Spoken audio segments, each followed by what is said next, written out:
Hi, welcome back. We have Karen Adler all the way from KCMO, Kansas City, Missouri. KCMO for short. Thank you. Great having you, and hey man, your flight was early, so we did all this prep work and we're ready to rock and roll. We're going to show a lot of good stuff about grilling fish today. And well, you're the expert because you have the cookbook that, hooked on fish on the grill, and then you did another one with a bunch of barbecue ladies that's called what? Q Queens? Q Queens, Easy Grilling and Simple Smoking. Cool. Yeah, and that's why I'm wearing the tiara today. I'm a Q Queen today. And the sash. Yes. Gotcha. Beauty sash, the whole 9 yards. Hey, not a problem. Well, we got this beautiful specimen, okay, and it's a halibut, right? This is gorgeous. This is a whole half of a halibut. The other half we have on the grill. It's real glistening, and the way that you want to know how to choose your fish at the market, it's very important. You want it to have a sheen. We have no smell to this halibut. Halibut's very, very fresh. It should smell like fresh seawater, and actually, when you get it home, I always like to just smell it a little bit, and there's absolutely no smell. And if you turn this on the other side too, you can see the sheen and the glisten. This is the underside of it, but you can see that beautiful sheen. And when you press it, it springs back. And what we do with this is very simple. We just prepare it with olive oil, and the main reason you want to use the oil is you don't want it to stick. And I want you to also realize with the fish that I'm using a bowl of the olive oil because I don't want to contaminate out of a larger container. Sure. And if you want to, you can do a little bit of salt and pepper on this. You can sprinkle, just a little bit on each side. You don't have to because the red pepper beurre blanc that we're going to make is going to have plenty. And actually, the amount that we have here can just drizzle. Oh, great. And it's prepared, and that's ready to put on the grill. When you have a fillet like this, you always want to put it flesh side down first, and that's what we already have on the grill. Right. Larry, would you hand me that rag? Oh, that's yeah. right there? Sure. There you go. And we have this one. It's been grilling for about 5 minutes on one side, and we're flipping it so that it can grill 5 minutes on the other side. And sometimes you will have a little bit of sticking. We have a little bit here. But that's normal, right? That's normal, and you just want to loosen it. And then this we're going to flip away from us. So it goes out, but you have a real pretty brown. Oh, that's great. And we have a smaller serving too that we'll go ahead and flip that. So 10 minutes per inch of thickness. That's the most important thing to remember when you're grilling fish. So that's the key rule in cooking times is basically the thickness of the fish. Absolutely, and it's 5 minutes on one side, 5 minutes on the other. Okay. If you have this real thin tail end here, which will always get overdone, you can just put this, and it'll with the olive oil, it'll stay in place. So you've made this as thick as this part is up here. Sure. You can secure it with a toothpick if you want. Okay. But it's lovely, and while that's finishing, we can go ahead and start our red pepper beurre blanc. Great, let's do it. It's a red pepper sauce. You impress your friends and family by calling it red pepper beurre blanc, the French name for it. I'm going to have you put this one together. Oh, I think I could do that. We have a tablespoon of tarragon. Okay. And that's going to sizzle because we've got this nice and hot. It's okay. We've got some white wine. Put that in there too. A half a cup of white wine. You got it nice and hot. Wow, atomic. Go ahead and put the red pepper and the shallots in there too. Okay. And I'm not too worried about this cooking hot and fast like this because the whole key to the red pepper beurre blanc is the reduction. Oh, okay, okay. So there go the shallots. I love shallots. They're just a more delicate flavor, and that's going to cook. Normally it would take, and I have it in a saute pan so that it reduces and cooks even faster. Okay. And you almost reduce all of the liquid out. I believe there's only maybe a tablespoon of liquid left. Sure, it all evaporates in that. Okay.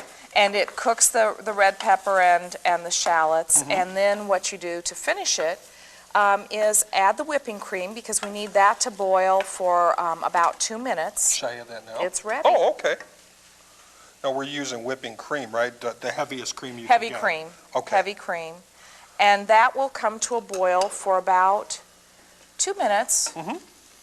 It really goes nicely. And the red pepper beurre blanc, really, you can make this while you're, if there are two people that are cooking, like you and I today, one person can be cooking the halibut, the other one can be making the red pepper beurre blanc. Sure. It can be made ahead of time, a day ahead of time, and it'll keep in the refrigerator for a couple of days. And then just reheat it or heat it in a saucepan? Saucepan, in the microwave. It's wonderful on pork tenderloin, delicious on salmon, also good on chicken. So you'd have a lot of uses for it. So it's versatile. You could use it besides using it on halibut. Oh, yes. Okay. Beautiful, beautiful sauce. Great. And then as that boils... Smells great, Karen. It has, and it's a lovely color too. We can go ahead and add the butter. Okay. And just do a few pieces at a time. And in fact, I'll add the butter for you and I'll let you keep stirring. How's that? Okay, perfect. And you don't do it all at one time. This is still chilled butter. We've kept it in the refrigerator, and we just add a little bit at a time.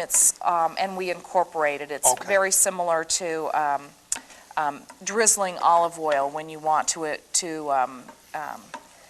incorporate olive oil into any kind of salad dressing or sauce that you're making.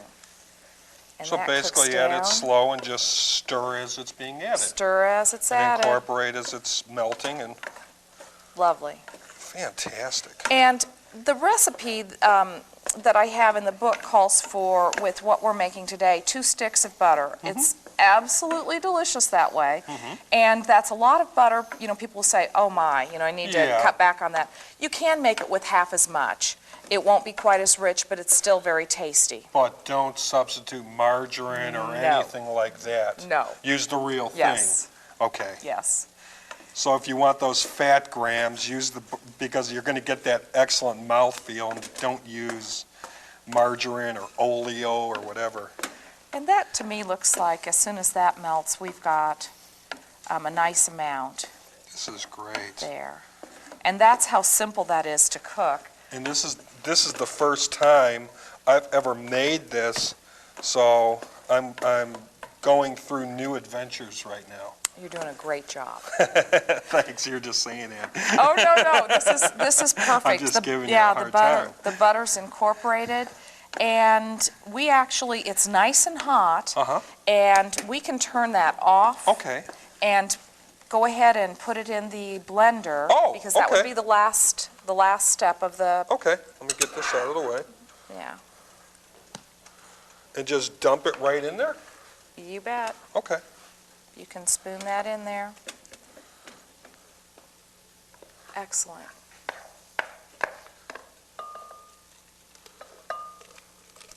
But the red and you use red pepper with this too, because the red, it mixes together and it becomes this lovely sort of pinkish salmon color, and it's just gorgeous with the fish and a little bit of greens on the side for a lovely presentation. And well, it's sweeter than green pepper, yes, right? And it tastes delicious. Well, man, I can't wait to dig in, because this has got my palate and everything going. I mean, I'm going hog wild here. What do I do? Blend it high. Okay. And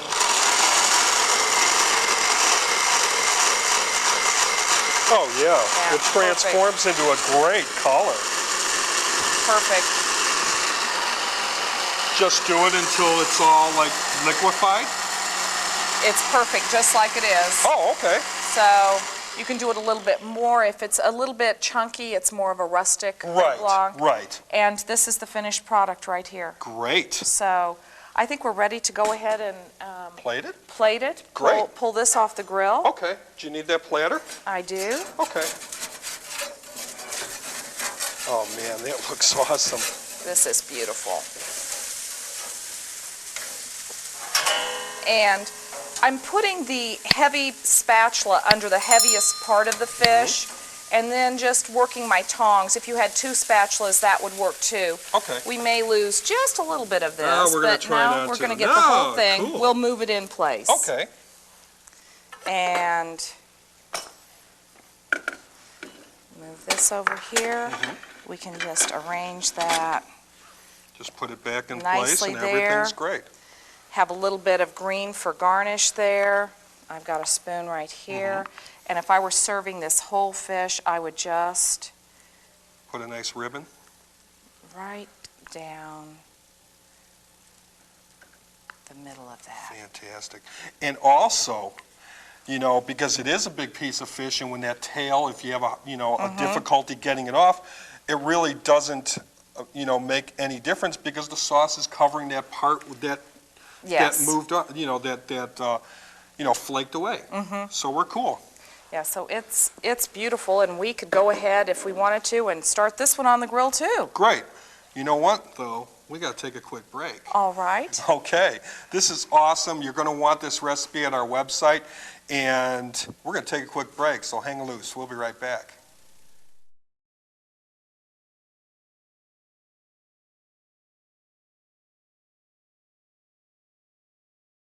Hi, welcome back to Culinary Adventures. Special guest today is Karen Adler, all the way from Kansas City, Missouri. And man, the halibut is awesome. The crew dug into that stuff. The beurre blanc is great too, so they're going to want to fix it at home for definite. Excellent. Hey, what are we doing? We got olive oil, which is one of my favorite foods, or favorite, whatever you want to call it. Yes. The recipes we're going to do now are from the Q Queens, Easy Grilling and Simple Smoking. And I want to tell you a little bit about the Q Queens.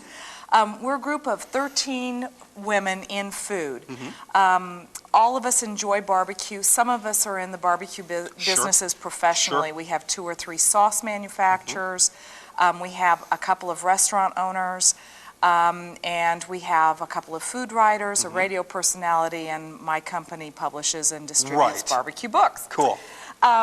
We get together once a year for a fundraiser for our community food network, and this is how we came to have our get-up, because, barbecue people are crazy. Yeah. We wear different get-ups, and our group's the Q Queens, and we have our beauty sashes that say Q Queens with a couple of little rhinestones, and we wear the tiaras, and, it's plastic and sequins, but I'm hoping for an upgrade to rhinestones. Yeah, but the diamonds are at home. You wouldn't want to bring them, to Chicago from Kansas City. It could get lost, when you're at the airport. I'd have to hold on to my handbag. Yeah, exactly. Yes. You'd have to bring it in a carry-on.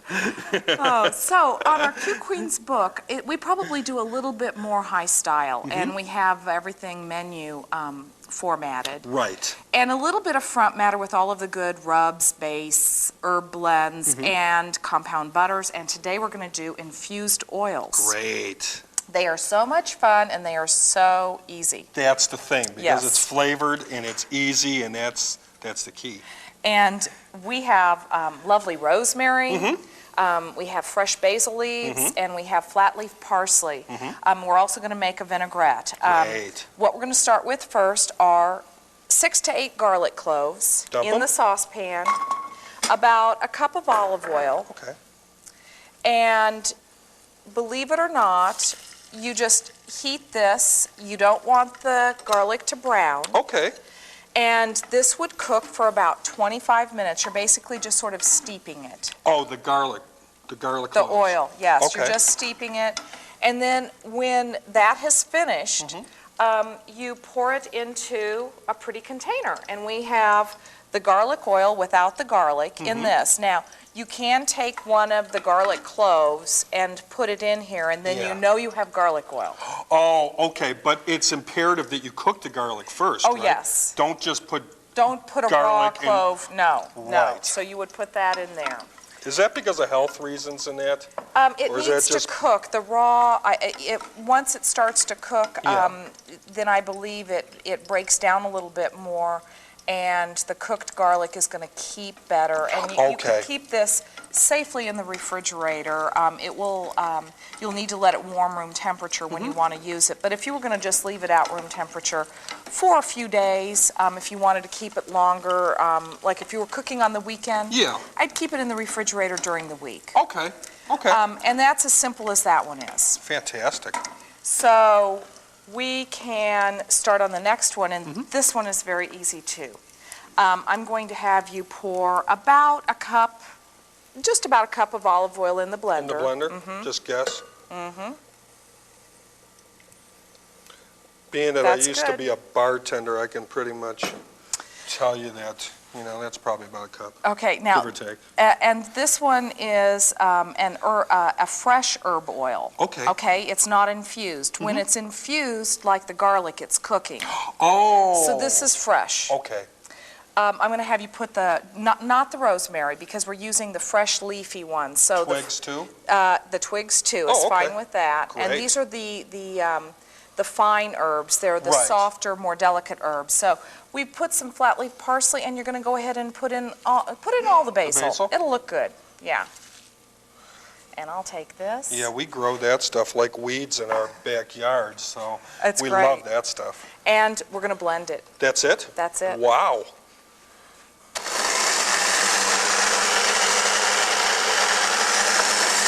Nice and green. That's great. So easy. We need to put a little more olive oil in there.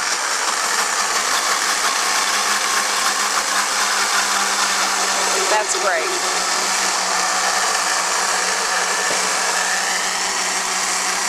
Okay. Oh, it's a nice emulsion. We're finished. That's a beautiful emulsion. And then if you can pour, this may be a little small. Is that going to work for us? Yeah. Or you want another little bowl that's a little bit bigger? That Here's bowl the bowl. there. That's perfect. This one's great. Okay. Oh, that's awesome. That color is fantastic. And you can strain this with a sieve. And you can strain it again if you'd like. Like we have this real fine now, and I just sort of move it around. And then what you have left, like the basil and parsley here, you could go ahead and make a pesto out of this if you wanted to. Sure. Just maybe add some pine nuts or something like that, some garlic and cheese. Yes, you've already got the olive oil in it, so why not?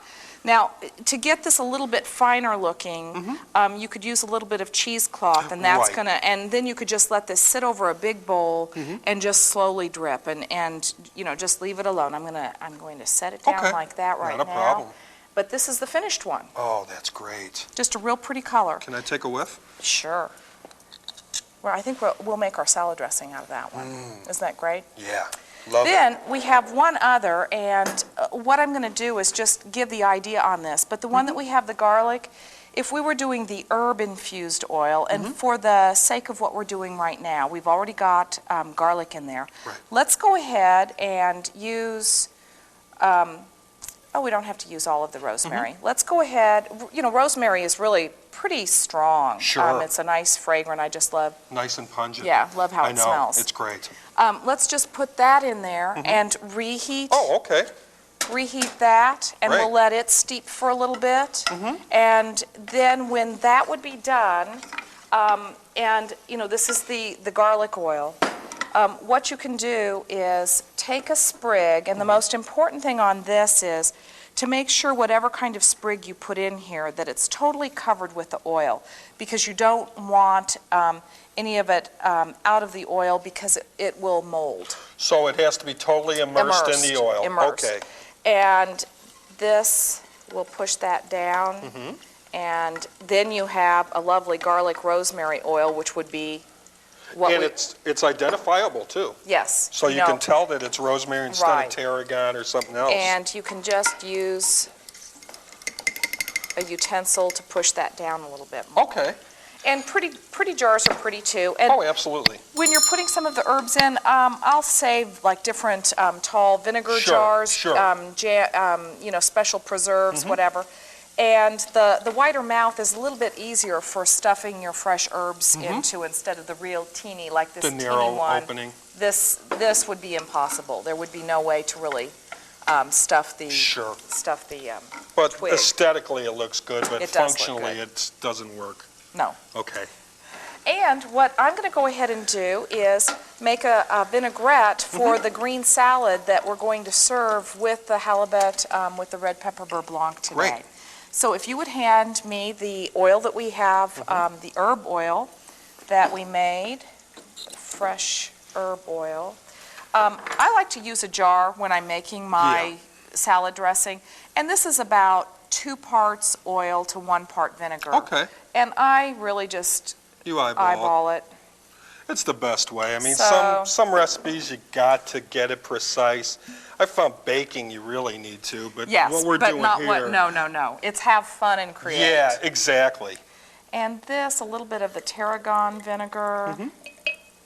Now, personally, I like more vinegar, Me but too. I like a very, very tart. You do too? Yeah. Then we're going to do that today, okay? In fact, sometimes I go 50-50. I do too. Just because I love all I types like of it. vinegars. Now, a little funnel will help, but I'm just going to cut my hand Okay. here. And this is the sugar, Sugar. which you actually need a little more sugar. This is about 2 tablespoons Mm-hmm. of sugar. And then the salt that you would use too, you'd use like a teaspoon of salt. Okay. I got the shaker instead of, but you know, we can, if you don't have, like right now, we just have this, so what Right. I would do Put it instead on is. the greens? Gotcha. And if you want to go ahead and Well, I'm not grind shy that about black this. pepper. This is for sure. And I always put this on tight, but this is how simple and easy it is to make a boutique vinaigrette that if you were buying this in a gourmet Oh, shop, God. $5 to $10. I know. And it would have a fancy label, and this way we can do it this way, and we're ready to rock and roll. I'll shake it a little bit more, Okay. and it's nice and incorporated. And then you would just drizzle it on top. And we have some red onion to garnish. Oh, absolutely. Too. I'll let you Okay. do Well- a little bit of garnish. I'll put a little bit more. While you're pouring and I'm garnishing, we're going to take a quick break. And of course, these recipes are at our website, so go to the refrigerator, get a cool one, and come on back. We'll be right back.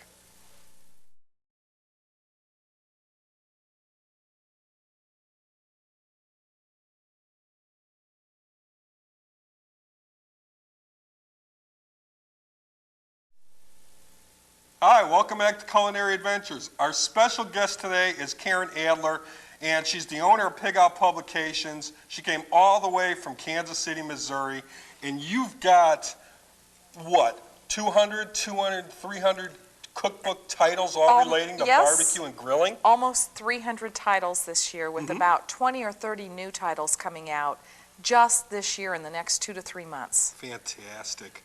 Hey, give these guys your 800 number. Okay, call for our catalog. The number's 1-800-877-3119. Or visit our website. Yeah, let's give the website. website. www.pigoutpublications.com. Great.